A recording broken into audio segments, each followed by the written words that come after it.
Bonjour et bienvenue dans le journal télévisé de 13h29. Aujourd'hui au programme, une artisane nous ouvre ses portes pour nous montrer les secrets de la production de leurs meilleures gourmandises. Une styliste belge viendra nous expliquer son métier.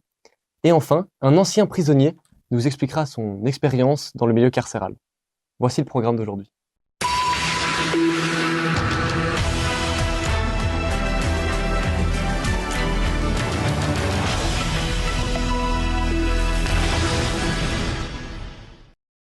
Rebonjour à tous, nous avons la chance de rejoindre Julie de Kegeler dans son cocon chez elle à Forêt. Cette artiste belge professionnelle que vous connaissez peut-être est styliste junior chez Paco Rabanne. Elle est localisée à Paris, mais est revenue tout près de la Cambre dans son pays natal où elle a reçu son diplôme. Un reportage de Anaïs de Vlaming, Ciel Lemestre et Lucas Delchamp. Julie, comment êtes-vous tombée dans la mode? Alors, j'ai pas l'impression d'être tombée dans la mode, c'est venu vraiment petit à petit. J'ai toujours aimé bricoler, faire des choses, dessiner, peindre, tout ça quand j'étais enfant. Et petit à petit, je me suis mis à dessiner des personnages avec des vêtements. Et puis, à apprendre à coudre. Et puis, en fait, vraiment de fil en aiguille, je me suis rendu compte que, sans mauvais jeu, je me suis rendu compte que ça me plaisait vraiment fort et que ça pouvait être un métier. Et je me suis un peu renseignée sur les écoles et j'ai commencé à aller voir le défilé de la Cambre à la fin de chaque année. Et je me suis finalement inscrite à l'examen d'entrée que j'ai fait et qui s'est bien passé. Et donc j'ai commencé à étudier à la Cambre. C'est un parcours inspirant. Maintenant, pourriez-vous nous montrer comment se déroule la confection d'un vêtement? Quel est votre processus dans votre univers créatif? Alors quand on parle de confection en général, c'est vraiment l'étape de la réalisation. Donc c'est le moment où on a déjà fait tout le processus créatif et on va vraiment juste réaliser la pièce. Par contre, on pourrait parler d'élaboration d'un vêtement. Et là, je dirais qu'il y a plein de processus créatifs qui sont très différents en fonction de la manière de travailler de chacun. Alors si on travaille dans une maison avec un directeur artistique, en général, il va nous donner un input créatif. Donc, ça peut être une image, ça peut être des mots-clés, ça peut être des pièces vintage qu'il va nous montrer et nous dire dans quelle direction il veut amener sa collection. Et nous, on va, donc en tant que designer, on va faire une recherche de documents pour étayer un peu la recherche et une recherche de matière. Et puis, on va commencer alors soit à faire des croquis, soit à faire directement des maquettes.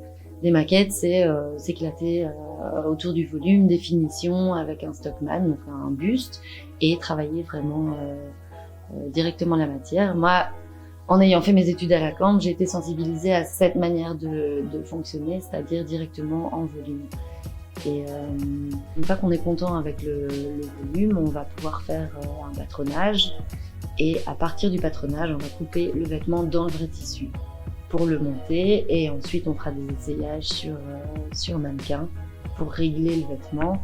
Et puis, ça repassera à l'atelier pour la confection. Merci beaucoup, Julie. Il est beau, le résultat. Je n'ai fait que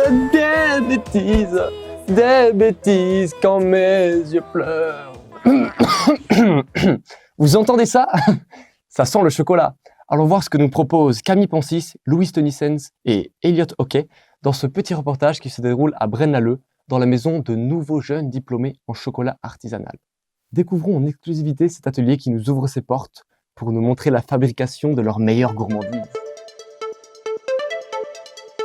Bonjour, bienvenue chez nous.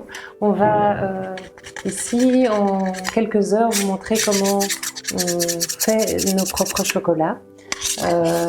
Donc ce qu'on a prévu pour aujourd'hui, c'est de faire quelques petits œufs en chocolat. On approche de Pâques et donc voilà, c'est la saison. On va faire des petits œufs avec une ganache chocolat, tonka et amandes caramélisées et des petits œufs gianduja caramel. Et puis on fera également avec les mêmes ganaches quelques pralines. On vous montrera toutes les étapes de la confection des pralines et des œufs de Pâques.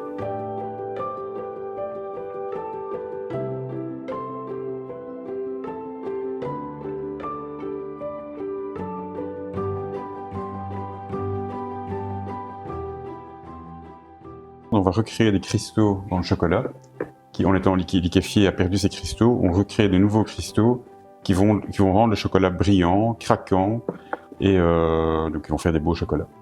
Donc ça, c'est ce que je suis en train de faire. Donc là, on était parti de 50 degrés il y a plus ou moins 5 minutes. Et là, en rajoutant, là je suis à 39 degrés. Donc il descend petit à petit parce que j'ai rajouté des morceaux de chocolat dur dedans. Donc là, je vais faire une ganache au chocolat. Je fais préfondre du chocolat et puis je fais chauffer de la crème avec du sucre et du glucose et je vais mélanger les deux pour faire une petite émulsion et donc une ganache qu'on va après aller mouler dans les petits œufs de Pâques. Donc on viendra mettre du chocolat dedans pour les mouler, enlever l'excédent. Et puis on laissera, comme on dit, cristalliser pour que on attendra que le chocolat soit bien pris. Et quand il sera bien pris, on pochera les différents intérieurs qu'on a déjà préparés dedans. Et puis il faudra en un coup les fermer. Hop. Et alors les laisser cristalliser complètement dedans.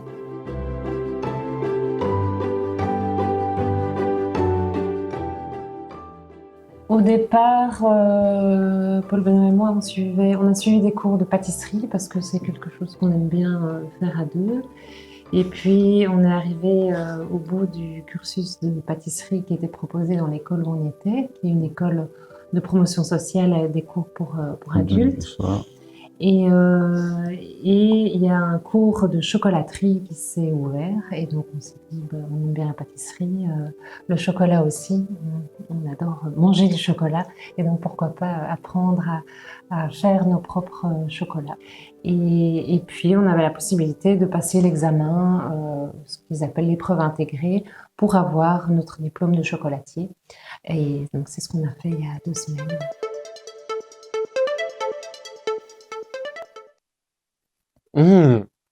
Eh bien, toutes ces belles images donnent envie. Merci à ces 2 chocolatiers pour ce reportage. Nous avons maintenant un invité spécial, Marcus Luz, ancien prisonnier qui s'y connaît très bien dans le milieu carcéral. Bonjour à tous, nous accueillons maintenant notre invité spécial. Bonjour Marcus, comment allez-vous? Je vais bien, merci. Pouvez-vous brièvement nous raconter votre parcours? Mon parcours est assez long. Il me faudrait plusieurs jours pour le raconter parce que je ne suis pas né d'hier, parce que j'ai près de 70 ans. Oui, donc, dès mon enfance, je suis né en prison en fait. Et alors, j'ai fait une quinzaine d'années d'orphelinat. Ensuite, j'ai eu des problèmes scolaires et j'ai été expulsé de l'école. Et suite à cette expulsion, j'étais en même temps expulsé d'où je me trouvais. Et j'ai été livré à la rue et la prison a suivi. Et j'ai eu environ, je pense que j'ai dépassé largement les 20 années de détention après les 15 années d'orphelinat. Et durant toute cette période, avez-vous une expérience marquante à nous raconter? Pour ce qui est d'un vécu, j'aimerais bien vous raconter une histoire assez particulière qui s'est déroulée à la prison Saliona, la prison de Lantin, qui se trouve près de Liège. Et en fait, j'étais au cachot pour avoir tabassé une personne. Et j'avais pris 9 jours. Et ce cachot se trouve sous les combles de la prison, donc au sous-sol. Et j'avais pris 9 jours de cachot. Un cachot, c'est une pièce, c'est une cellule de 2,50 m sur 3 mètres, qui est divisée en deux parce que c'est un cachot. Et par cette entrée, enfin cet espace, monsieur le directeur peut venir vous voir, ou on peut vous apporter à manger, ou apporter le seau hygiénique. Et au bout de 2-3 jours, j'ai entendu du bruit dans le sous-sol. En fait, on a amené un deuxième puni, mais dans le cachot, qui jouxtait le mien. Et là, on a amené un gamin d'environ 18 ans. Et moi, je me suis tu pendant tout ce... Parce que j'écoutais la procédure. En fait, la procédure, elle est simple. On vous met à poil. On vous passe le pyjama, un pyjama rose. Et alors après, on vous met en cellule. La cellule, le deuxième cachot. Et là, les heures se passent, je ne dis rien, parce que c'est la prison, quoi. On n'a pas envie, c'est tellement triste, il n'y a pas de mots par moment. Donc, moi, je reste en silence, et à un moment donné, j'entends le gamin 18 ans qui pleure, là. Il pleure, et je me manifeste. Je dis, il y a un problème là à côté. Alors il se rend compte, à ce moment-là, que je suis là, et il m'explique qu'il était à l'annexe psychiatrique de la prison de Lantin, et que là, on l'a puni à cause d'une disparition d'un dentier, parce que là, ce sont des salles publiques, et il y avait un dentier qui manquait, et quelqu'un l'avait dénoncé en disant que c'était lui qui l'avait fait, qui l'avait pris. Donc, il y avait une sanction immédiate, c'était donc le cachot. Moi, je reste silencieux. Et puis, les heures passent, il se remet à pleurer. Et vers 9 h du matin, on a la visite de monsieur le directeur. Je dis, il y a un gamin là, à côté, il a 18 ans, c'est l'âge de mon fils. Et ça, c'est insupportable. Il faut absolument que vous interveniez, on n'a pas le droit de faire ça. Le directeur devient rouge à ce moment-là. Je ne sais pas comment il interprète mon agressivité, parce que je suis agressif, hein, parce qu'il fait semblant de ne pas comprendre. Et à un moment donné, je dis, là, donnez-moi sa peine. Ouais. Faites ce que vous voulez, mais je ne saurais plus rester là-dedans. Il faut qu'il parte absolument, ce gamin-là. On n'a pas le droit de faire ça. Il est parti. Et je peux vous dire que sur mes 20 années de prison, eh bien c'est là que j'ai connu le bonheur. Wow. Et je n'ai jamais plus retrouvé ailleurs. C'est magnifique. En tout cas, un bel acte de bravoure et sûrement des... Non, c'est pas la bravoure, il y en a qui disent c'est l'héroïsme, c'est pas vrai. C'est quelque chose, en tant qu'être humain, on doit réagir, on ne peut pas rester, c'est comme une agression dans une rue, quoi. On peut pas se retourner ou dire qu'on n'a rien vu. Il faut agir. Il y a des moments dans sa vie où il faut savoir bouger. Voilà.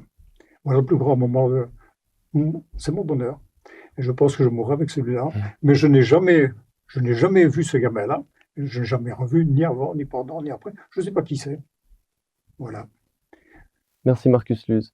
C'était notre invité spécial. Merci pour tout. On se retrouve sur le plateau. À tout de suite. Nous voilà arrivés à la fin de ce journal. Je vous retrouve samedi. Hello. C'est ici le cours de stylisme parce que j'ai vraiment besoin d'un relooking. Le journal est fini, monsieur. Vous êtes en retard. Et c'est en direct, bon sang. Allez mettre un pantalon. Vous êtes choqué? D'habitude, je mets beaucoup moins de tissu, monsieur. Dans la caméra, c'est filmé. Waouh. Vous êtes libre ce soir? Bien sûr.